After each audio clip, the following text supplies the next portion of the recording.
Avant de plonger, laissez-moi un petit coucou dans les commentaires. Ça peut paraître anodin, mais croyez-moi, ça aide vraiment YouTube à partager cette histoire avec plus de fans de science-fiction comme nous. J'aimerais bien voir qui nous regarde. Le premier signe n'était pas visuel, mais gravitationnel. 14 secondes avant qu'un télescope n'enregistre l'anomalie, les instruments de l'Antarctic Sensor Array ont commencé à enregistrer un décalage de compression, une ondulation de l'espace-temps trop synchronisée, trop nette pour être naturelle.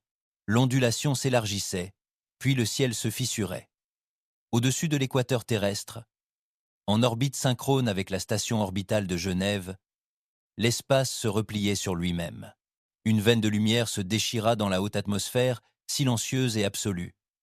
De cette faille émergea une formation si vaste qu'elle surchargea les grilles de détection initiales. Les capteurs étaient lents. Les systèmes de trafic orbital se figèrent pendant 6 secondes avant que la récupération automatique ne se déclenche. Des centaines de vaisseaux sortirent du pli à l'unisson, comme aspirés par un seul souffle. Ils se déplaçaient avec une précision rituelle, leurs coques luminescentes luisant comme du verre sculpté, doublées d'une armure bronze sombre aux reflets liquides. Chaque vaisseau portait le sceau inimitable de l'accord, une spirale se dévorant elle-même.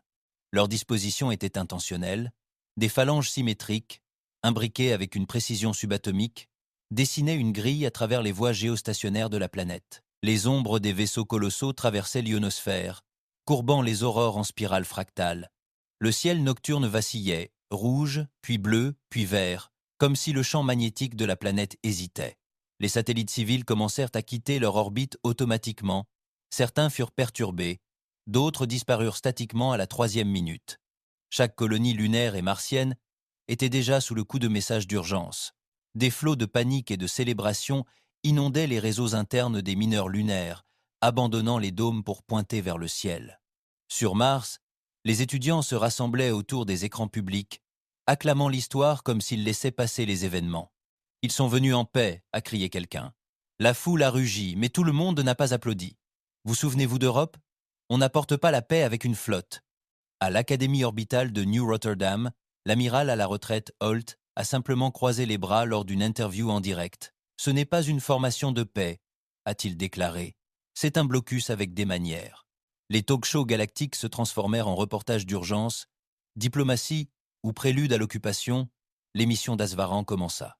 Leur vaisseau de transmission, en forme d'hélice, planait juste au-dessus de l'orbite de Genève. Une sphère d'énergie blanche pulsait autour de sa coque, diffusant des harmoniques silencieuses sur toutes les fréquences humaines, audio, visuelles et quantiques.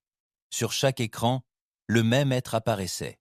Une grande silhouette humanoïde, la peau translucide et parcourue de veines dorées. Pas de bouche, pas d'yeux. Mais une voix émergea, claire et fluide, parfaitement traduite dans tous les dialectes. « Nous apportons protection », disait-elle. Pleine, libre, permanente, sans exigence, sans contrat, juste une invitation. L'entité inclina légèrement la tête, comme pour imiter la curiosité. « Nous ne demandons que la confiance. » La voix résonna sur une terre silencieuse. En moins de 20 minutes, la Division spatiale des Nations Unies et le bloc de défense unifié de la Terre se réunissaient dans la chambre haute de Geneva orbitale. Des parois de verre courbaient la chambre, révélant la flotte Asvaran au-dessus. Silencieux, immobile, patient, à l'intérieur, les hommes débattaient. Le secrétaire Belchior, mince et vêtu d'argent, désigna d'un geste un schéma flottant de la formation asvarienne. Nous ne nions pas l'ampleur, général. Mais si c'est vrai, s'ils pensent ce qu'ils disent, nous pourrions éviter un autre scénario trappiste. Nous pourrions empêcher une nouvelle diaspora. De l'autre côté de la table, le général Cassian ne sourcilla pas. Mâchoire épaisse et larges épaules, son visage était figé comme du basalte sculpté. Son uniforme portait l'insigne cramoisi de la division Solaris, son agrafe de commandement souligné de noir, réservé aux promotions sur le champ de bataille. Il resta silencieux pendant 5 secondes, puis 10. Ses yeux étaient rivés sur le flux vidéo, la flotte, immobile au-dessus de la terre. Finalement, il parla. Aucune civilisation n'offre la paix en formation de guerre. Autour de lui, des murmures. Le lieutenant Henriksen, assis 2 chaises plus loin, jeta un coup d'œil à une superposition tactique. Notre IA le confirme. Leurs boucliers sont scellés à 62%. Position de la coque. Normes de combat. Belchior fronça les sourcils. Ce ne sont que des spéculations. Cassian tourna lentement la tête. C'est la doctrine, dit-il. Le leur. Nous l'avons étudié dans les simulations d'Uor. Les vaisseaux de paix ne mènent pas avec les cuirassés tertiaires. Depuis son terminal au poignet, il tapa une séquence. Une série d'eurodatages se déploya, chacun correspondant à des interventions asvariennes antérieures. Aucune ne se terminait par des traités. Belchior se laissa aller en arrière. Alors, nous rejetons leur offre? Cassian secoua la tête. Nous posons une question. Cette nuit-là, sous les projecteurs et sur tous les relais majeurs du système solaire, l'humanité retenait son souffle. Le Conseil de Genève orbital diffusait en direct.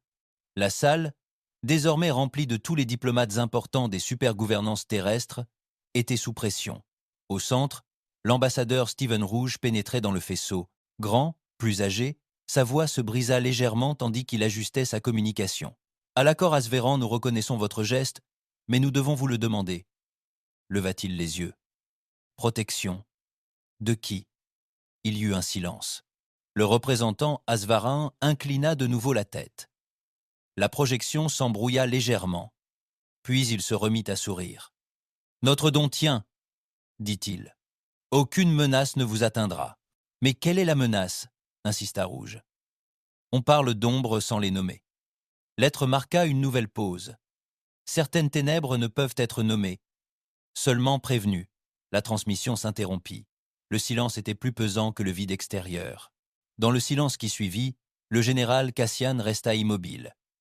Puis il se tourna vers l'officier derrière lui et fit un signe précis des deux doigts, réservé aux opérations silencieuses. L'ordre fut transmis sans un mot. Dans une chambre sécurisée sous l'orbite de Genève, profondément sous les lignes de communication publique, 12 hommes se tenaient autour d'une console renforcée. 12 hommes se tenaient autour d'une console renforcée. Un signal fut émis, froide, silencieux, indétectable par les réseaux civils. À travers le système solaire, dans des cratères oubliés et à l'intérieur de satellites masqués, le plus ancien contingent terrestre reprit vie. Phobos, Encelado, Miranda. De minuscules lunes et des rochers creusés s'illuminèrent successivement. Leurs scanners se réactivèrent.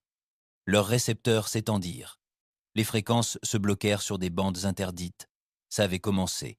L'écoute à froid protocolaire était active. De retour dans la salle du conseil, Belchior se massa les tempes. « Cassian, qu'est-ce que tu viens de faire ?» Cassian ne répondit pas. Il fixait à nouveau la flotte. L'un des vaisseaux asvarans ajusta son orientation de manière subtile, presque imperceptible. Sa proue pivota de 2 degrés vers un couloir satellite clé, perturbant les voies de transmission civiles. La correction était précise. La correction était précise. Trop précise. Il se pencha en avant, sa voix à peine supérieure à un murmure. « Il ne nous protège pas, » dit-il. Il se positionne. Un relais à bord de Miranda s'allume, une impulsion à la fois, tel un cœur enfoui qui redémarre après des décennies de silence. À l'intérieur de la croûte lunaire fracturée, derrière des panneaux de camouflage déguisés en débris miniers, un réseau d'antennes pivote ses bras vers l'obscurité. L'écoute à froid protocolaire n'est plus théorique. Il respirait. À travers le système solaire, des activations similaires se déroulèrent successivement. Sur Encelado, la glace trembla tandis que des conduits isolés bourdonnaient sous les croûtes sous-glaciaires. Au plus profond de la fosse marine de Phobos, des capteurs enfouis émergeaient des boucliers de la couche terrestre, s'enfonçant dans des racines mécaniques fracturées, semblables à du régolithe, à la recherche du ciel. Au total, 27 avant-postes, tous invisibles à la cartographie publique, s'illuminaient sur des lunes, des astéroïdes creux et d'anciens champs de débris orbitaux. L'opération n'avait aucune signature de diffusion, aucune résonance numérique, aucun serveur central. Chaque nœud était conçu pour s'oublier après utilisation. Son cœur était la distribution. Chaque site fonctionnait sur une intrication quantique protégée par un pare-feu. Les signaux se divisaient, se brouillaient et se dispersaient sur d'étroites bandes de spectres hyper compressés que seules les civilisations de classe 4 étaient connues pour utiliser. L'objectif était clair. Intercepter ce qui n'était pas censé être entendu. Dans une station renforcée creusée dans les falaises de glace de Ganymède, un homme nommé le colonel Dax Calder arpentaient la pièce derrière un demi-cercle de crypto-analystes. Chaque opérateur était assis dans une nacelle à visière, leurs implants neuronaux synchronisés avec des spectres audiovisuels superposés. Le souffle de Dax embuait la vitre au-dessus d'eux. « Des schémas ?» demanda-t-il. Une femme assise à l'extrême gauche retira sa visière et se pencha vers son micro. La commandante Léna Vorin, agente de liaison civile spécialisée en xénolinguistique et en modélisation anthropique du code noir, tapota une onde rotative. Il y a du mouvement dans la couche de profondeur Q, mais c'est anormal. Le rythme manque de formation synthétique. Dax s'approcha. Explique-moi. Ce n'est pas d'origine mécanique, mais ce n'est pas biologique non plus. C'est comme si ça se modifiait en cours de transmission. Pas de logique binaire cohérente. L'onde porteuse change de structure entre les impulsions. C'est un mutateur variable. Espèce ? Lena secoua la tête. Ni dans les archives, ni dans le schéma public d'accord. Dax hocha la tête et saisit un chemin de chiffrement secondaire. Étiquette. Catégorie oméga. Archives de transfert vers Mars. Drapeau de priorité. Origine inconnue. Variante mutable. Pendant ce temps, en orbite sur la face cachée de Saturne, dans une installation hors réseau nommée Station Ligne Noire, le lieutenant Jace Hauser était seul lorsque la transmission arriva. Le poste de commandement de Blackline était silencieux, à l'exception du faible bourdonnement des batteries cryogéniques et de la lente impulsion des relais optiques. L'installation, conçue pour une empreinte zéro détection, était conçue pour exister hors de tout registre. Jace, un officier de terrain aguerri, spécialisé dans le blanchiment d'informations, avait passé la majeure partie de sa carrière sous de faux noms et dans des missions invisibles, mais même lui s'arrêta net à l'arrivée du paquet. Cryptage quadruple, redondance quaternaire, déclencheur biométrique. Il cligna 2 fois des yeux devant le scanner rétinien. Le message se décomposa. C'était un code explosif. À l'ancienne, haute densité. Le relais était issu de 4 nœuds morts sur le tronçon de Kuiper. Pas de sources humaines, pas exactement, mais redirigés à travers eux, et à l'intérieur, profondément ancré, se trouvait un appel prioritaire, uniquement destiné au commandement de la division Solaris. Jace se leva lentement et scella le canal d'une commande manuelle. Quoi qu'il en soit, ce n'était pas du bruit. Sur Phobos, l'un des satellites d'écoute, à froid, commença à tomber en panne. La rupture du signal ne correspondait pas au schéma connu. Ce n'était ni une interférence solaire, ni un dysfonctionnement. Le technicien Pavel Morek s'éloigna de la console, les doigts gelés au-dessus du panneau tactile. La longueur d'onde du signal avait changé en cours de capture, tout comme celle de Ganymède. Mais ici, elle fit plus que muter. Elle imitait. Une seconde onde arriva 30 secondes plus tard, de forme identique mais inversée, comme si quelque chose observait le balayage initial et le rejouait en temps réel, à l'envers. Il lança un diagnostic, pas un bruit cosmique, pas un écho d'éruption. Il nota l'anomalie et annota le fichier. Écho intentionnel ? Puis il observa à nouveau l'onde, se demandant si quelque chose venait de répondre. Au-dessus de lui, les stabilisateurs magnétiques du satellite oscillèrent brièvement, peinant à maintenir leur tangage. Cela ne s'était jamais produit auparavant. Jamais. Sur l'orbite de Genève, la situation interne se détériorait. Moins de 24 heures après l'activation de l'écoute à froid, la branche diplomatique avait déjà eu vent de l'opération. Il s'agissait d'une interférence non autorisée dans des orbites sensibles. Dans la salle publique du Sénat, le sénateur Kaito Ren, du bloc commercial Pan-Pacifique, a condamné l'opération en bloc. Cela pourrait être interprété comme une provocation, a-t-il déclaré, debout devant une superposition transparente de la structure de sécurité orbitale terrestre. Si l'accord interprète cela comme une surveillance hostile, nous perdrons nos voies commerciales. Nous perdrons notre légitimité. En réponse, une faction du Sénat orbital a invoqué la clause 17, contingence de souveraineté. Elle a autorisé la fermeture temporaire de jusqu'à 12% des nœuds de transmission interplanétaire sans consultation militaire. L'impact a été immédiat. 2 des liaisons d'écoute froide entre Miranda et l'avant-poste Alpha de Lagrange furent coupées. Des lacunes de données se formèrent. Le général Cassian, observant le sabotage interne depuis un bunker de commandement sur l'anneau Léo III, resta silencieux pendant 12 secondes. Puis, sans cérémonie, il lança la révocation du commandement Delta. Cette annulation nécessitait 6 vérifications d'empreintes digitales. L'un appartenait à Cassian, les 5 autres à des officiers vétérans d'anciennes armées, dont les noms provenaient de missions de stase profondes et de commandements de réserve. Tous répondirent. Le contrôle Solaris fut activé. Cassian redirigea les lignes de relais compromises vers des satellites de secours embarqués dans des drones miniers de la ceinture de Jupiter. Il réactiva le contrôle manuel des réseaux de cryptage inactifs, désormais déconnectés des réseaux de lois orbitales. Ces systèmes n'avaient plus été utilisés depuis la crise d'Antares, lorsque l'atmosphère terrestre avait failli être brûlée par des collisions de satellites errants lors d'une guerre orbitale mal dirigée. Dans la sous-chambre située sous la plateforme de commandement, Cassian rencontra le colonel Ridley Thorne, un vétéran des conflits de la Lune centrale. « Il compte sur l'hésitation », dit Cassian, debout devant le Lockhart. « Nous compterons sur la vérité. » Au bout de 40 heures, les données se consolidaient sur le réseau d'écoute. Pas des messages, pas des mots, des images. À partir d'échos composites superposés et de superpositions de fréquences, un motif unique et persistant commença à émerger, trop grand pour être rendu proprement au premier abord. Mais ensuite, la déconstruction assistée par l'IA s'acheva et, sur une dalle verticale d'hololithe au-dessus de la pièce, la forme se stabilisa. Ce n'était pas un vaisseau. Ce n'était pas une structure. C'était un champ, une distorsion nébuleuse enveloppant le néant, un nuage spiralé de formes irrégulières, des magnétismes asymétriques mais rythmés, entrelacés de ce qui ressemblait à des particules d'alliage fragmentées, prises en orbite libre. Les impulsions étaient lentes, puis plus rapides. L'un des analystes, le caporal Nguyen, plissa les yeux. « Ce n'est pas une formation, dit-il. » Un autre officier ajusta l'échelle de la projection, zoomant pour tracer les couches internes. Ces métaux, ils sont alignés, délibérément. C'est une symétrie artificielle. Cassian se tenait juste derrière eux, les bras croisés. Il ne scia pas. Nguyen se pencha plus près. « Ce n'est pas une flotte, murmura-t-il.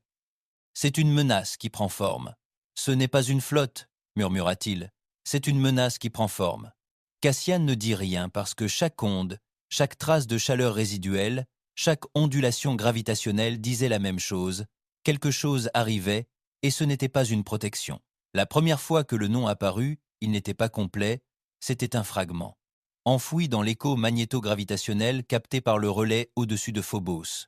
3 glyphes d'une syntaxe oubliée, se répétant à intervalles irréguliers, imbriqués dans une entropie stratifiée. « SRTH », dit la machine, peinant à vocaliser la construction. Puis elle l'essaya à nouveau. Sirote.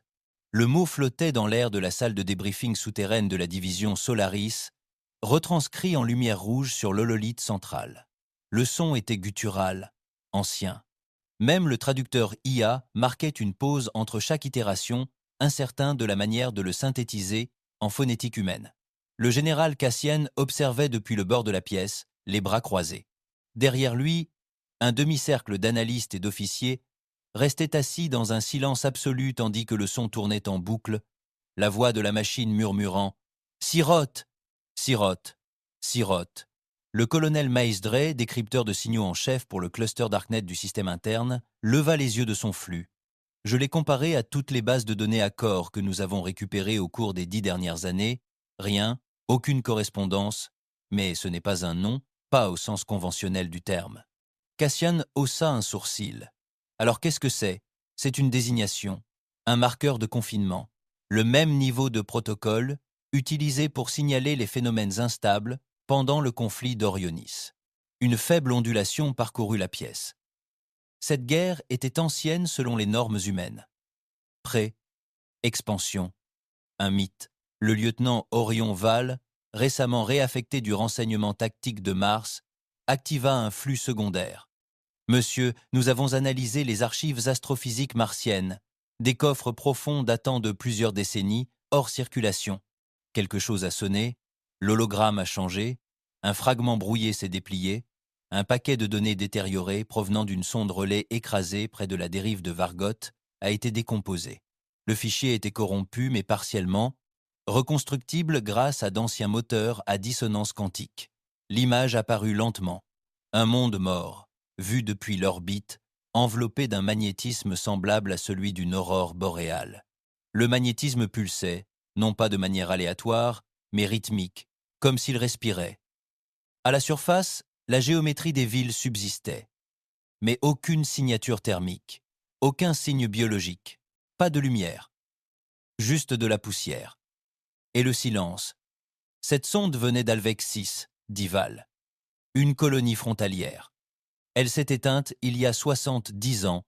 Accor l'a classée comme un effondrement environnemental. Vraiment? Cassian a demandé non. Dre a répondu qu'il avait été effacé. Une deuxième couche du fichier s'est déroulée. Un journal corrompu des dernières heures de la planète. Code temporel déformé. Champs sonores fragmentés. Masse oscillante instable approchant. Relais central non réactif. Rétroaction électromagnétique croissante. Ils nous ont dit qu'il était en sécurité. Ils ont dit qu'il ne se souvenait pas. Ils ont menti. Puis le silence. Dreux était pâle. Le même glyphe apparaît ici. Même logique d'impulsion. C'était Sirote. Un murmure parcourut l'équipe. C'était Sirote. Un murmure parcourut l'équipe. Le commandant Vorin, qui surveillait un fil parallèle depuis sa station à Ganymède, se connecta à la pièce. Sa voix résonna sur le canal crypté. Nous avons poussé la reconstruction plus loin. Nous avons croisé des fichiers secrets de la guerre d'Orionis. Elle marqua une pause. Nous avons trouvé un codex scellé. Cassian hocha la tête. Montre-le-moi. La pièce s'assombrit tandis qu'une projection volumétrique s'étendait depuis le nœud central. Des banques de codes superposées, écrites dans une syntaxe accorde obsolète, corrompue sur les bords par le temps et la dégradation du blindage. L'entête s'est évasée, forme de champ de biosilicate d'entité de classe militaire Asvaran, nom de code Sirote. En dessous, des images, fracturées, incomplètes, ont commencé à défiler. D'énormes nuages de gaz tourbillonnant dans l'espace lointain, pas des systèmes orageux, pas des corps célestes. Ils se déplaçaient avec une direction, un but, à l'intérieur d'eux-mêmes, des motifs en treillis de densité métallique, façonnés en spirale harmonique, vibrant à des fréquences invisibles, puis la destruction, des planètes s'effondrant en leur cœur, des stations spatiales plongées dans l'obscurité, en pleine orbite, des civilisations disparaissant non pas dans le feu, mais dans l'effacement de leurs fonctions. Pas d'épave, pas de débris, pas de signal, juste l'absence de continuité. C'était une arme, murmura Val. Non, répondit Cassian. C'était quelque chose qu'ils avaient transformé en une seule. Il s'avança, les yeux fixés sur la projection. Et maintenant, elle se souvient. Non pas de qui elle est, et maintenant elle se souvient. Non pas de qui elle est, mais de ce qui lui a été fait. L'image s'estompa. Restait à l'écran une simulation, projetée à l'aide de protocoles de cartographie du système solaire. Une ligne rouge traversait 17 systèmes stellaires, chacun s'éteignant au passage. Hors ligne, près du Nexus relais galactique. Au bout de la ligne, Sol, 17 secteurs morts, dit Dre. Chacune s'alignait avec une fréquence croissante dans la logique pulsatile de Sirote, comme des pics de battement de cœur à l'approche. Et le point final, il n'avait pas terminé. Cassian se tourna vers la table. Nous ne sommes pas une cible. Nous sommes la fin d'une piste. Le silence s'installa dans la salle. Personne ne contesta. Table. Nous ne sommes pas une cible. Nous sommes la fin d'une piste. Le silence s'installa dans la salle. Personne ne s'y opposait. Quelques heures plus tard, à l'Institut des archives historiques lunaires, un sommet à huis clos se déroulait sous le blackout.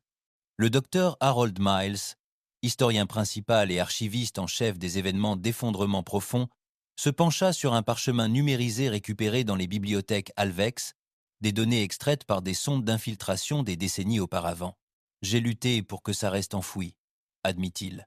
« Mais c'est trop cohérent pour être ignoré. » Il ajusta la projection et projeta un dernier vestige, une ancienne gravure holographique de la période d'extinction Alvex.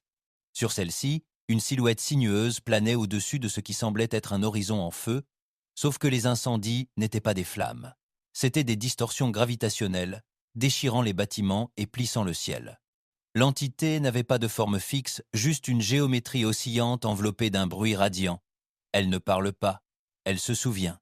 À l'intérieur de Geneva Orbital, la révélation s'est propagée dans l'infrastructure humaine, telle une détonation silencieuse. La moitié du conseil scientifique a exigé une publication intégrale. Le public méritait d'être informé. Ils ont soutenu que la transparence était la seule voie vers la préparation. L'autre moitié a mis en garde contre une panique générale. Le sénateur Malik Duren, du Bloc Atlantique, a exigé une classification immédiate. Si nous diffusons cela, des secteurs entiers seront déstabilisés. Nous ne pouvons pas contrôler la suite. Mais Cassian était déjà en mouvement. Il est entré dans l'étage de commandement de haute sécurité, flanqué du colonel Thorne et de 2 agents de Solaris. Nous ne le cachons pas, a déclaré Cassian. Nous le comprenons, d'abord complètement, puis stratégiquement. Il a outrepassé le veto du conseil scientifique et restructuré leur accès pour opérer sous l'autorisation du commandement Solaris. Au-dessus d'eux, la flotte Asvaran restait en position, silencieuse, immobile. Un officier subalterne apporta un nouveau flux, des fluctuations gravimétriques en direct près de l'orbite de Jupiter. Elles s'amplifient, dit-il. Les pulsations. Cassian ne broncha pas. Il se tourna vers la chambre privée réservée aux séances de stratégie de guerre et ouvrit le canal crypté à son commandement supérieur. Nous devons supposer que Siroth n'est pas qu'un écho, dit-il. Nous devons supposer qu'il écoute. Il marqua une pause. Et ils veulent que nous soyons aveugles pendant son arrivée. Il jeta un coup d'œil à l'orientation de la flotte. Ils ne sont pas là pour combattre Syros, dit-il. Ils se cachent. Personne dans la salle ne protesta, car pour la première fois depuis l'accord, chacun savait exactement ce qui allait arriver. Et ce n'était pas une offre. C'était un règlement de compte. Hors de la chambre orbitale, la flotte Asvaran dérivait en silence. Parfaite, figée, pointée vers le vide, elle ne bougeait toujours pas sous la lumière aveuglante d'un soleil orbital froid. Le réseau de diffusion au sommet de la flèche de synchronisation neuronale s'anima pour la première fois depuis des décennies. Perché au bord de l'exosphère terrestre, le réseau étendit ses antennes stratifiées vers l'extérieur comme des doigts cherchant des tremblements dans une mer de silence. Il commença à transmettre un flot de signaux électromagnétiques modulés codés, avec des modèles de résonance reconstruits à partir des échos gravitationnels de Siroth dans la grille de commande souterraine. Sous Reykjavik, l'opérateur principal Mason Trask fixa la forme d'onde Cascade sur la console principale derrière lui. La chambre vibra avec le bourdonnement silencieux de dizaines de processeurs synchronisés, initiant le modèle de trace d'écho. Il dit que sa voix portait à peine par-dessus le bourdonnement ascendant de la flèche. Le signal fut émis. À l'autre bout du globe, 9 autres flèches se synchronisèrent avec le nœud de Reykjavik. Les impulsions formèrent des réseaux complexes à travers l'ionosphère, s'appuyant sur les harmoniques atmosphériques. Leur fréquence, de structure fractale et non répétitive, reflétait les oscillations enregistrées à l'approche de Siroth. Il fallut 90 secondes pour que quelque chose se passe mal. Un cri perça le silence, ni humain, ni mécanique. L'IA centrale du réseau neuronal mondial, hébergée dans la chambre forte du relais arctique, commença à fonctionner en boucle. Une rétroaction récursive apparut dans la couche d'interprétation, captant des données de forme d'onde qui n'avaient pas encore été transmises. « Est-ce qu'il y a un écho ?» demanda l'analyste Rhys Delano en s'éloignant de son terminal. « Non », répondit Trask. Il répond. Une alerte rouge se déclencha sur 3 ponts de surveillance. L'IA prédisait les harmoniques futures, synthétisant les réponses avant même que les signaux ne soient lancés. Trask l'arrêta manuellement, neutralisant les nœuds de synchronisation avec une clé de ligne dure. Il se tourna vers l'équipe. Quoi qu'il y ait là-bas, ça parle déjà à l'intérieur du système.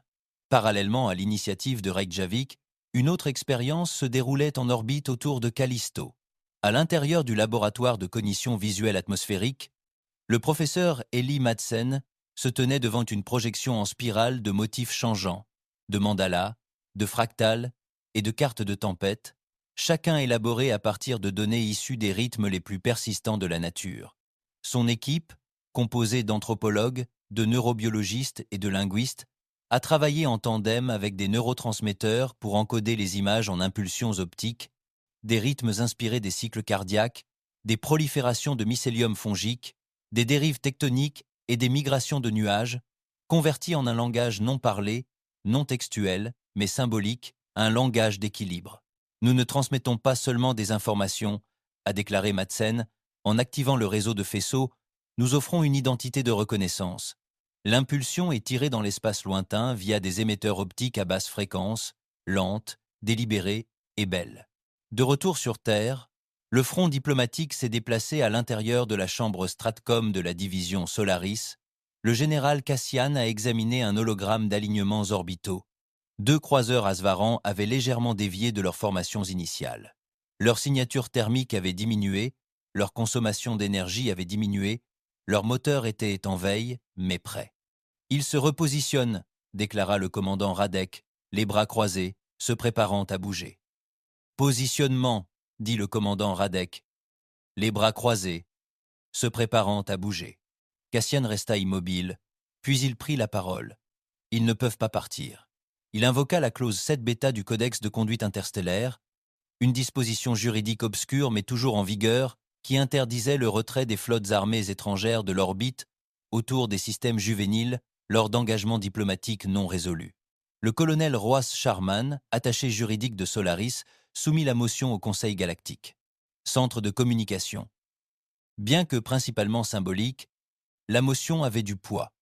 Elle ancrait l'Asvaran sur place, légalement, procéduralement et surtout publiquement. L'accord répondit par le silence, mais non par l'inaction. 2 de leurs cuirassés recalibrèrent leurs nœuds d'alignement gravitationnel.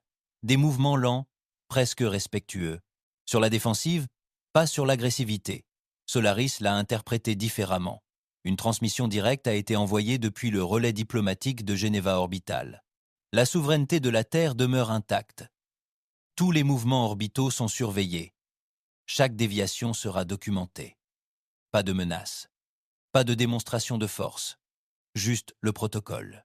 Et pourtant, la tension est montée. Puis quelque chose a changé. Du côté obscur de Jupiter, les capteurs de l'anneau d'observation Prometheus ont détecté des anomalies atmosphériques. Les aurores boréales, habituellement chaotiques, ont commencé à se former, formant des spirales imitant les séquences d'impulsions émises par les réseaux magnétiques terrestres. L'officier technique Julian Braquet a enregistré ce schéma. Ce n'est pas la météo, murmura-t-il. C'est le langage. Simultanément, des chercheurs polaires en Antarctique sortirent dans la nuit tombante et observèrent le ciel. Les aurores boréales au-dessus de l'hémisphère sud avaient changé de forme, formant des arcs concentriques parfaits, puis une lente oscillation entre 3 fréquences connues utilisées dans le système de transmission de Reykjavik à l'intérieur de la chambre de données stratégique de Solaris. Tous les signaux étaient alignés. Trask compara les schémas d'aurore boréale terrestre aux données d'impulsion reconstituées de Sirot. La correspondance était parfaite. Cassian s'avança. Elle nous entendit. Il n'y eut ni fanfare, ni explosion, ni chœur. Mais en l'espace d'une heure, la gravité elle-même avait commencé à changer, non pas en force, mais en narration. Aux confins du système solaire, derrière le voile des champs magnétiques et des données fragmentées, Sirot avait fait le premier pas. Pas un rugissement, mais une pause d'écoute. Et le canal était ouvert. Les équipes diplomatiques se penchèrent. Les équipes scientifiques doublèrent leurs calculs. Et dans le vide de la guerre préventive, la Terre fit ce qu'aucun responsable de l'accord n'attendait. Elle attendit, écoute, maintint le cap par la loi, le silence et le signal. Au-dessus, la flotte Asvaran était toujours là. Mais pour la première fois depuis son arrivée, l'une des coques extérieures vacilla. Pas une arme, un bouclier se désactivant. L'instant fut bref, mais pour le général Cassian, c'était essentiel. Ils savent, dit-il sans détourner le regard. Ils savent qu'ils ne sont pas les seuls à observer. Le changement commença sans prévenir. Subtil, discret, mais pourtant indéniable. Les observatoires solaires positionnés au point d'ancrage de la grange l'ont détecté en premier. Le vent solaire, habituellement turbulent, s'est stabilisé en une pulsation régulière et rythmée. Des microvariations de densité du plasma ont commencé à former des ondes concentriques, se repliant vers l'extérieur avec une symétrie parfaite. Au début, les analystes ont pensé à une anomalie naturelle. Puis vint la dérive des particules. Les nuages de poussière près de l'onde de choc solaire se tordirent en spirale en tire-bouchon, puis se répandirent, doucement et précisément, le long des lignes orbitales héliocentriques. Les photons, habituellement dispersés sur un millier de trajectoires d'émission, se regroupèrent en bandes d'arc serrées. Ce n'étaient pas des événements solaires, c'étaient des distorsions contrôlées dans le champ magnétique d'une étoile dans l'Arctique. L'opérateur du couvercle du coffre-fort du relais, Mason Trask, fixa son regard sur les graphiques de fluctuation delta. « Elle déplace le soleil », chuchota-t-il. L'analyste Tariq Donovan se pencha. Au-dessus de la console ne bougeait pas, respirait à travers. L'IA a confirmé que le cycle du flux magnétique se répétait toutes les 172 secondes, avec des déviations fractionnaires correspondant aux intervalles harmoniques utilisés dans les émissions terrestres antérieures. La forme d'onde n'était pas du bruit. C'était une réponse, mesurée, délibérée et auto-entretenue. « Elle est vivante », dit Donovan. Cassian était déjà en route vers l'étage de commandement lorsque la seconde confirmation arriva. La dérive orbitale parmi les amas de débris de niveau 3 s'était arrêtée. Complètement. Les satellites habituellement pris dans les microturbulences étaient soudain immobiles, stabilisés par un équilibre invisible. « Amplifiez notre signal », ordonna Cassian en montant sur la passerelle de commandement Solaris. « Cycle complet, puissance triple. Assurez-vous qu'elle sache que nous l'avons entendu aussi. » La nouvelle transmission contenait des messages structurés. Pas de mots, que du sens. Nous ne menaçons pas. Nous souhaitons comprendre. À l'Institut de cognition lunaire, une autre équipe évoluait en parallèle. Le docteur Raphaël Lorne, responsable du projet de résonance émotionnelle, a supervisé la création de cartes de signaux neurosymboliques encapsulant les émotions humaines brutes dans des impulsions bioélectriques, peur, émerveillement, souvenir, perte. Chaque paquet codait une séquence imitant le rythme synaptique d'un être humain ressentant ses émotions. Ces impulsions ont ensuite été traduites en signaux basse fréquence et émises dans l'espace lointain via la résonance du faisceau optique. 6 heures plus tard, au-dessus de l'Antarctique, le ciel a répondu. L'aurore australe a pris des formes jamais vues auparavant, des glyphes de couleurs arqués dansant au rythme des impulsions des émotions envoyées. Les motifs électromagnétiques imitaient la cartographie neuronale humaine, un miroir de pensée projeté dans le ciel. Cassian se tenait à l'intérieur du pont de contrôle orbital de Genève, observant la transmission en direct depuis la calotte polaire sud. « Elle construit le contexte », dit-il. « L'émotion est un langage. La réaction est une mémoire. » Quelques instants plus tard, une alarme silencieuse se déclencha sur la grille de défense. L'un des plus anciens satellites de défense terrestre, classé Tier 2 et obsolète depuis longtemps, redémarra. Pas de commande, pas d'échec. Son cœur de mémoire avait été consulté, non réécrit, juste lu, comme si la mémoire elle-même avait été reconnue comme une forme de conversation.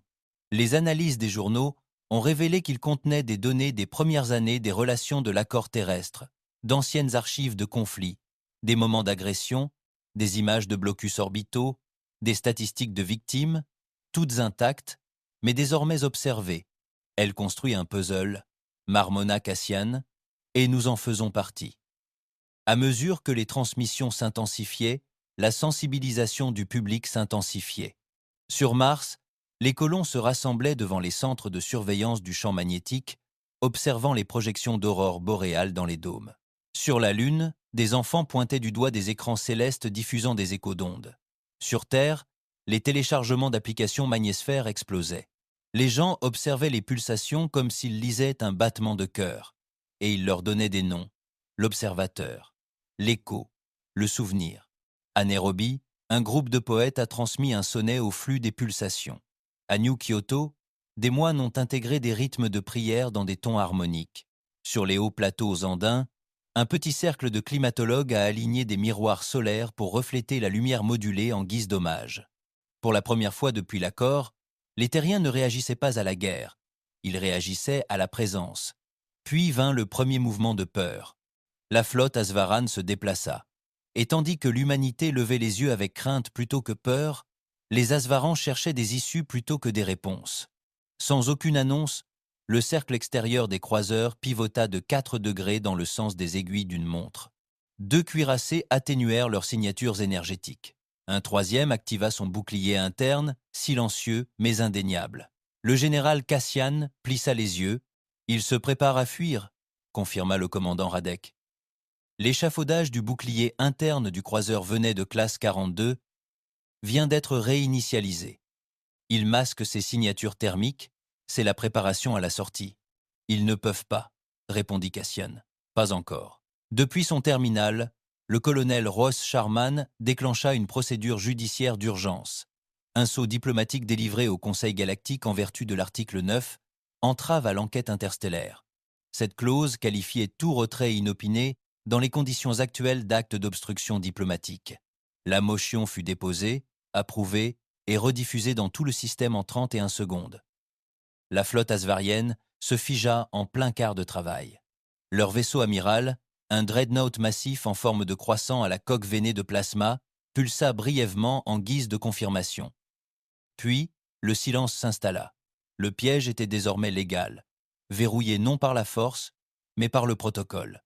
Dans le profond silence qui suivit, Sirot se déplaça, non pas par masse, mais par gravité. Les magnétomètres planétaires du Sol 7 détectèrent une oscillation basse fréquence provenant d'un peu au-delà de Neptune. Elle n'était ni directionnelle, ni agressive. C'était ambiante, une marée océanique au-delà du temps. Elle approche, laissez-la faire. Il n'y avait ni sirène, ni feu rouge, juste des écrans vibrant à son rythme. Et pour la première fois dans l'histoire, l'humanité se dressait entre ses prétendus protecteurs et la vérité qu'ils tentaient d'enterrer. Non pas avec des missiles, mais avec un signal. La chambre d'étalonnage était silencieuse, à l'exception du bourdonnement des stabilisateurs de fréquence.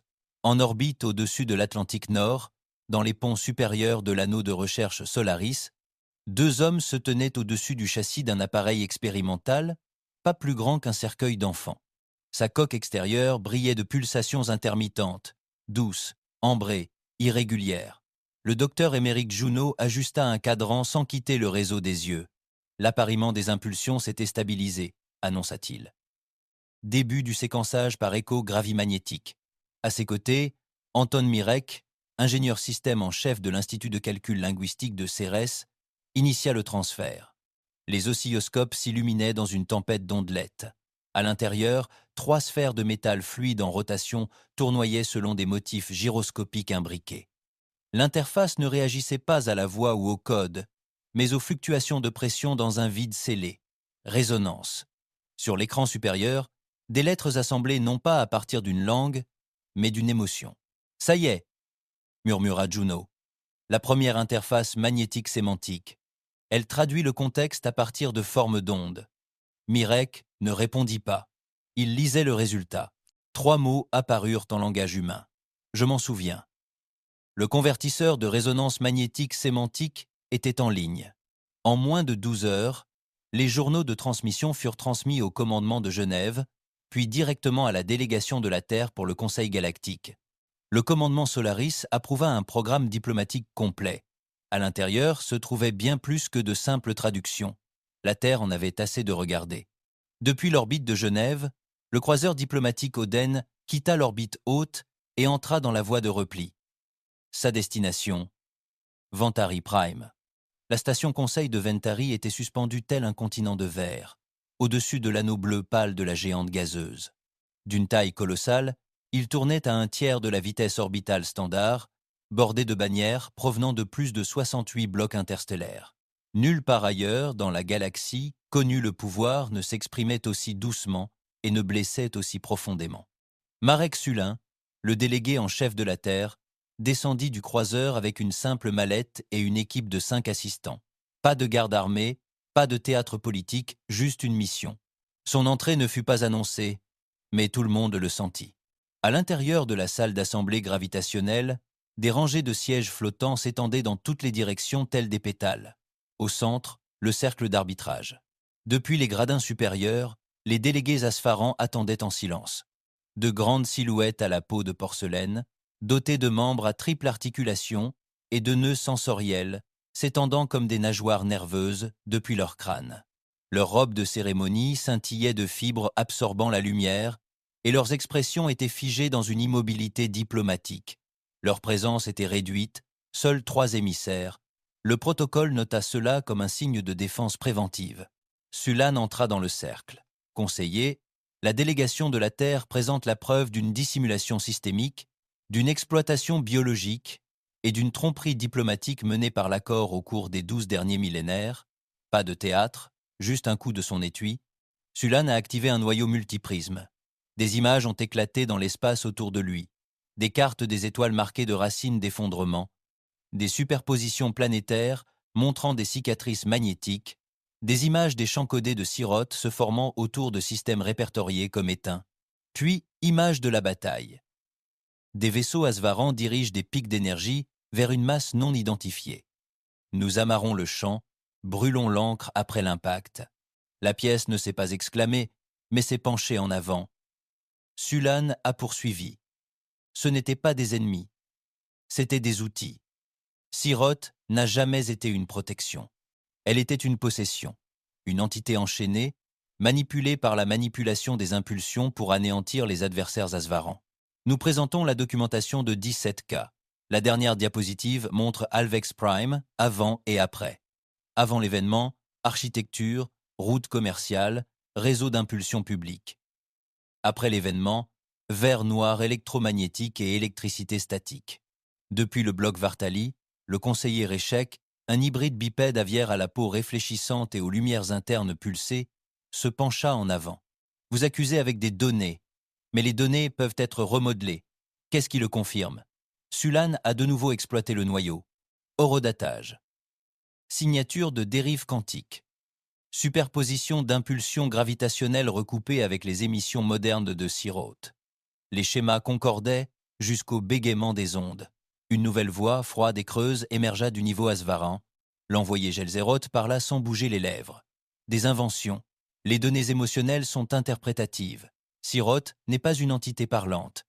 La Terre anthropomorphise le plasma et exige justice. Sulan ne le regarda pas. Il regarda le conseil. « Nous sommes d'accord, dit-il. C'est pourquoi nous ne parlons pas en son nom. Nous avons simplement traduit l'écho qu'elle a laissé derrière elle, murmura le conseil. L'Asvaran se déplaça. Un écran s'activa au-dessus de la chambre, affichant un nouveau flux. Une image. Des vaisseaux Asvaran en formation ancienne escortaient la forme nuageuse de Siroth vers une planète civile. Des balises de marquage étaient visibles. Les signatures d'impulsion correspondaient. Le registre militaire de l'accord confirmait la trajectoire. L'attaque soi-disant non provoquée avait été guidée. Le mensonge? Et pourtant, Sulan n'éleva pas la voix. À l'extérieur de la salle, une chaise réservée vibrait.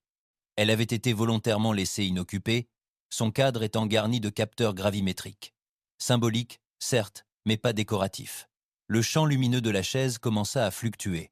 Le conseiller Rez du protectorat Ovary, un être aux membres cristallins et au cerveau irradié, activa un scanner passif. « Il y a de la pression », annonça-t-il. « Résonance gravimétrique à faible rendement. Soutenue. »« Elle n'est pas arrivée, » murmura quelqu'un. Elle était déjà là. Autrement dit, quelque chose d'énorme était là, et il écoutait. Les Vartali retirèrent leur alignement commercial du bloc Asvaran. Les Ovary proposèrent la suspension immédiate du droit de vote des Asvaran. Sulan resta immobile. À ses côtés, un assistant se pencha. « Le vote était divisé, murmura-t-il. Le mouvement de la Terre est déterminant. » Sulan hocha la tête. Il n'hésita pas. La Terre vota oui. Sur les capteurs gravimétriques situés à côté du siège neutre, l'impulsion s'intensifia. La pièce resta immobile, mais l'atmosphère changea. La salle ne se réjouit pas. Mais à travers les 6 couches de la bureaucratie orbitale, le message était clair. La Terre n'était plus une invitée. C'était une voix. Les recoins s'éternisèrent dans les derniers cycles. Des murmures se répandirent dans les blocs neutres. Les Asvarans n'avaient plus le soutien du quorum. Les forums civils s'illuminaient d'images. À Genève orbitale, Cassian se tenait seul dans la salle stratégique, observant un diagramme d'impulsion silencieux défiler sur un écran noir. À l'extérieur de Vantari Prime, le puits de gravité scintillait à nouveau. Pas une présence. Un rappel. Elle était toujours là, et ils observaient toujours. Sous un voile de silence statique, le périmètre extérieur de la flotte asvarienne commença à se déplacer. Grâce à des capteurs longue portée, le commandement Solaris détecta la première anomalie. 3 croiseurs modifièrent subtilement leur alignement vectoriel de moins de 5 degrés, un changement insignifiant en chiffres bruts, mais suffisamment stratégique pour signaler une intention. 2 émetteurs orbitaux ont interrompu leur transmission sans protocole. La géométrie de la coque d'un 3e vaisseau a été réajustée. Les déflecteurs de rayonnement se replient vers l'intérieur, un mouvement typique du confinement de l'énergie avant le saut de repli. Dans la salle de guerre orbitale de Genève, le commandant Radek a examiné les données de télémétrie. Le croiseur Vena 43 a coupé sa colonne vertébrale de diffusion, a-t-il déclaré. Masquage télémétrique. On dirait une préparation fantôme. Le général Cassian entra dans la pièce derrière lui, les yeux rivés sur le flux de données avant de parler. « Ils partent », dit-il d'un ton neutre. Il n'éleva pas la voix. Il n'en avait pas besoin. Le colonel Royce Sharman était déjà en mouvement. Depuis un terminal annexe, il activa un canal diplomatique prioritaire directement relié au Conseil galactique.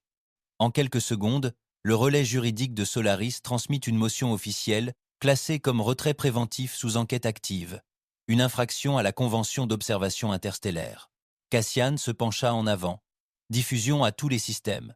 Toute tentative de quitter Sol sans l'autorisation du Conseil constitue une obstruction. À cet instant précis, des capteurs jaillirent du bord de l'orbite de Neptune. Ce n'était ni une explosion ni une intrusion, c'était une présence. Un signal, purement gravitationnel, rayonna vers l'extérieur depuis le couloir de Lagrange L5, derrière l'ombre de Neptune. Pas de vecteur, pas de point d'origine, juste un rythme basse fréquence superposé dans le temps, pulsant comme un battement de cœur sous la surface de la réalité. Dans le centre de synchronisation neuronale de Reykjavik, le terminal de l'opérateur Mason Trask s'est allumé. Nouveau signal. Pure compression gravitonique, mais pas de bruit de fond, murmura-t-il. Un autre technicien jeta un coup d'œil. Origine ? Trask serra les mâchoires. Elle lance une demande de contact, gravitationnelle, via notre nœud de canal diplomatique. Silence. Elle demande la permission. Parlez. Cassian, désormais en phase directe avec le commandement orbital, donna l'ordre sans hésiter. Approuvez-le. Transmettez-le conformément au protocole, conformément à la clause relative aux droits des entités. L'équipe diplomatique se déplaça. Marek Soulin, désormais stationné à bord de la station du Conseil sur Ventari Prime, soumit une motion officielle visant à établir un canal de communication temporaire pour une entité immatérielle sous protection neutraliste.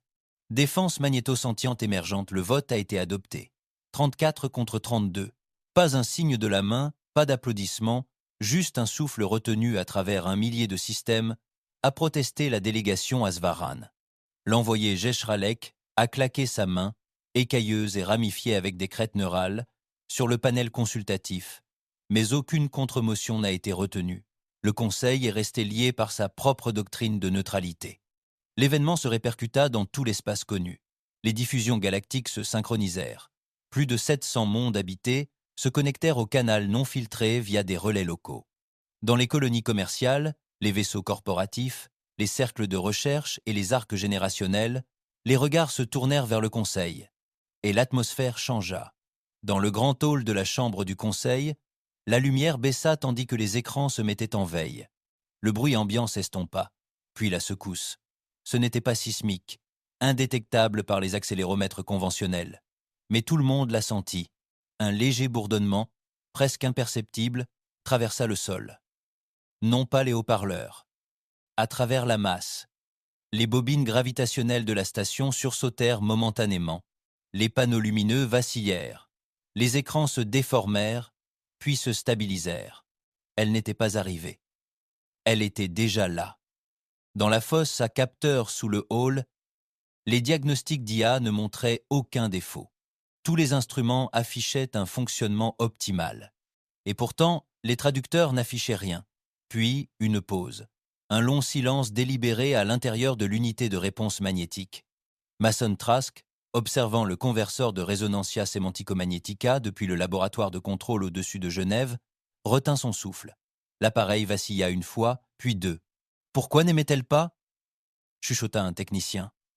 Trask vérifia les journaux de rétroaction. Elle attend. Quoi ? Le choix. L'interface n'enregistra aucun retard mécanique, aucune dérive anthropique. Siroth avait intentionnellement interrompu le flot de paroles, comme si elle ne se demandait pas quoi dire, mais s'il fallait le dire. Et dans cette pause se trouvait l'histoire. Jamais on ne l'avait sollicité auparavant. Ni par l'accord, ni par les civilisations qui l'avaient lié à la guerre, ni par les flottes qui l'avaient transformé en silence incarné. Jusqu'à maintenant, jusqu'à ce que la Terre ne commande pas, mais invite. Et c'est ainsi qu'elle répondit. Le réseau de relais de Neptune s'est envolé. L'espace s'est plié, non déchirés, non rompus, mais sculptés, comme si la réalité elle-même avait fait place. Derrière les ombres de la géante gazeuse, la lumière s'est réfractée et courbée jusqu'à ce qu'une forme émerge. Immense, changeante, une tempête de plasma et de magnétisme s'est condensée en une forme, mi-fractale, mi-nuage, mi-silhouette. Pas de moteur, pas de propulsion. Pourtant, elle avançait, non pas vers, mais dans la visibilité. Sa présence submergeait la station du Conseil telle une marée gravitationnelle. Un diplomate de la République Andari s'effondra sur sa chaise, incapable de parler. Un autre, de la Fédération crélienne, fixait simplement le ciel, les yeux humides de lumière.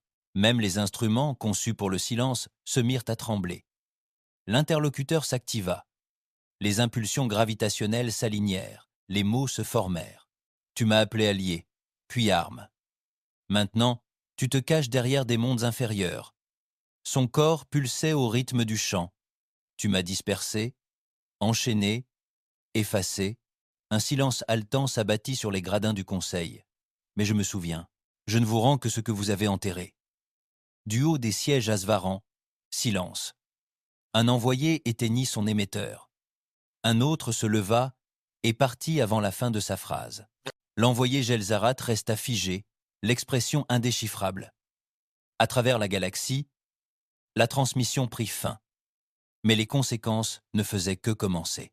Au-dessus des anneaux éclairés au gaz de Vantari Prime, le silence persista longtemps après la fin de la diffusion. La salle du Conseil galactique, autrefois lieu de calculs diplomatiques et de protocoles cérémoniels, resta figée, non pas dans la confusion, mais dans la reconnaissance.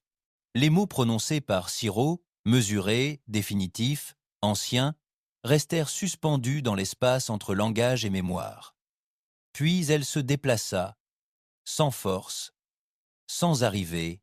Le changement ne commença pas en orbite, mais dans le silence même. Dans les cœurs de données centraux de l'accord, le passé commença à se taire.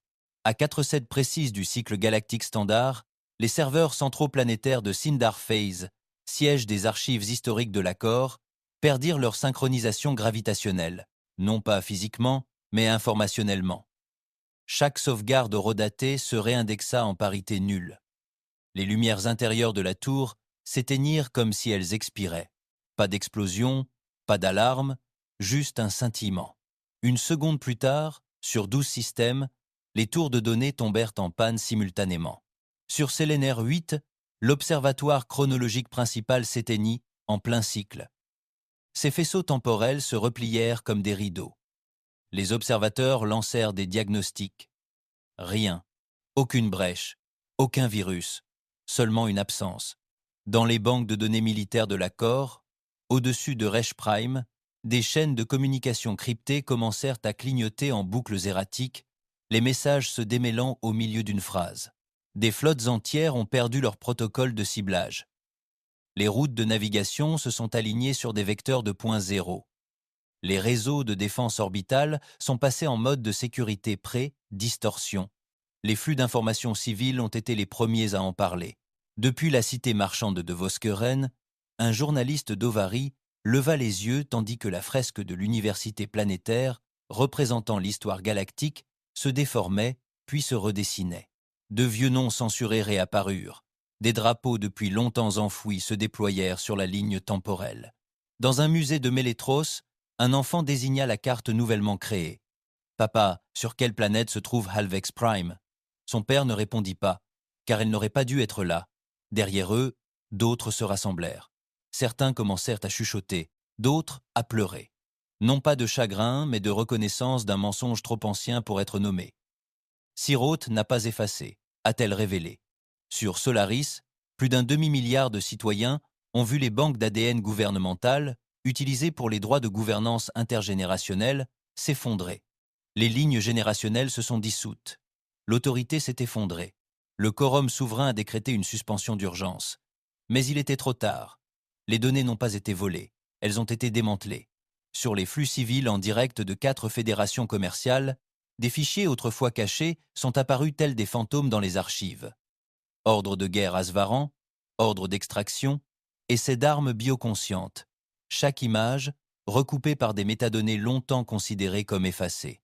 Un sillage d'obéissance est construit sur le silence. Dans les couloirs du Conseil, des réactions ont brisé le silence. Elle n'a pas détruit. Elle a réécrit. Et pourtant, aucun système n'a brûlé. Aucune vie n'a été ôtée. Seul le sens est resté. À Genève Orbital, le général Cassian se tenait devant une mosaïque d'écrans, chacun affichant en temps réel l'effondrement de la légitimité de l'accord. Aucune arme n'a été tirée. Aucun soldat n'a été déployé. La vérité s'est propagée plus vite que n'importe quelle flotte. À ses côtés, Marek Sulan recevait le communiqué final du corps du Conseil. La Terre avait été promue. D'observatrice cérémonielle, elle était devenue médiatrice à part entière. Non par conquête, mais par conviction. Pour la première fois, une planète de la périphérie galactique siégeait désormais avec droit de vote, voix et influence. L'emblème de Genève brillait aux côtés des bannières de Vartali, Crélis et Ovari. Puis une seconde motion fut présentée. La création du comité intergalactique pour la vérité et la réconciliation, avec la Terre comme hôte. 4 systèmes centraux l'approuvèrent sur première proposition. À l'extérieur de la salle, le chaos s'installa. Solaris dissout officiellement tous les traités restants avec l'accord. Ovari Prime rompit la synchronisation diplomatique et rappela tous les délégués. 3 routes commerciales majeures furent redirigées vers des corridors neutres. Et dans la ceinture dorée, un bloc commercial autrefois fidèle au commandement Asvaran, des élections d'urgence furent convoquées. Non pas à cause d'un coup d'État, parce que plus personne ne croyait à l'accord. Dans les sphères orbitales de la galaxie, les citoyens diffusaient en continu les enregistrements des premiers mots de Siroth. Sur Nouvelle Gaïa, des enfants se rassemblaient sous des dômes, observant le ciel tandis que des pulsations vacillaient doucement au-dessus de l'ombre de Nettuno. Dans des postes d'écoute isolés, des scientifiques téléchargeaient les journaux de transmission avec une révérence stupéfaite. Dans les ruines d'Alvex, de longues tours silencieuses se réactivaient avec des journaux de mémoire fragmentaires, des archives trop enfouies pour la civilisation, mais pas pour elle. Et puis, par tous les canaux diplomatiques, sans routeur, sans appareil, sa voix arriva. Aucun signal. Seulement une résonance, venant de la structure même du Conseil, de l'échafaudage magnétique de la chambre, du silence. La Terre m'interrogea, écouta et m'entendit. Ceux qui cherchaient à se cacher derrière, elles n'ont désormais plus où se cacher. Un silence, puis l'obscurité. Pas un arrêt, un silence. Aux confins de Natuno, sa silhouette scintilla une fois. Toujours une tempête, toujours une blessure, toujours présente. Mais elle ne bougea plus, ni loin, ni en avant, juste là. Pas de jugement, juste un souvenir. Et au-dessus de la spirale d'étoiles, l'accord, désarmé, démasqué, défait, ne s'embrasa pas. Il disparut tout simplement. Salut, humain de l'espace. Je suis vraiment curieux de connaître ton avis sur cette vidéo. Laisse un petit commentaire pour me dire ce que tu en penses. Ou dis-moi juste bonjour si tu préfères. Dans tous les cas, j'adorerais avoir ton avis. N'oublie pas de consulter De Pen Comment. Crois-moi, ça vaut le coup d'œil. Oh, et une dernière chose.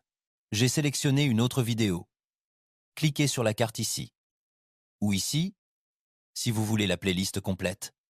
À bientôt.